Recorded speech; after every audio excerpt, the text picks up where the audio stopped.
ការខិតខំប្រឹងប្រែងនិងការតាំងចិត្តខ្ពស់រមែងតែងហុចផលដ៏ល្អប្រសើរ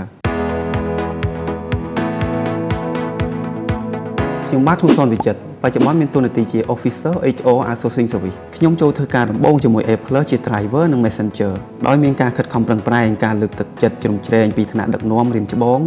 និងក្រុមការងារទើបខ្ញុំទទួលបានលទ្ធផលដល់សប្តាហ៍ថ្ងៃនេះចំពោះក្រុមហ៊ុន Apple ខ្ញុំអាចនិយាយបានថាជាក្រុមហ៊ុនមួយដែលគិតគូរយកចិត្តទុកដាក់ទៅលើសុខុមាលភាពរបស់បុគ្គលិកគ្រប់តាមច្បាប់ការងារច្បាប់ពាក់ព័ន្ធនានានិងផ្ដល់អត្ថប្រយោជន៍ផ្សេងៗជាច្រើនទៀតនិយាយពីថ្នាក់ដឹកនាំនិងក្រុមការងារពួកគាត់មិនដែលប្រកាន់ពីតួនាទីតែងតែសហការគ្នានិងគោរពគ្នាទៅវិញទៅមកម្យ៉ាងវិញទៀតក្រុមហ៊ុន Apple មានបទពិសោធន៍16ឆ្នាំជាងក្នុងការផ្ដល់សេវាកម្មពាក់ព័ន្ធនឹងធនធានមនុស្សជូនអតិថិជនផងដែរបើសិនជាបងប្អូនចង់ធ្វើការនៅកន្លែងដែលមានបរិយាកាសការងារល្អនិងអភិវឌ្ឍជំនាញឲ្យកាន់តែប្រសើរអាចចាប់យកការងារក្នុងក្តីសម័យជាមួយ Apple Consulting សម្រាប់បងប្អូនដែលចង់ដឹងអំពីព័ត៌មានទាក់ទងទៅនឹងការងារប្រចាំថ្ងៃអាច follow page Apple Career បាន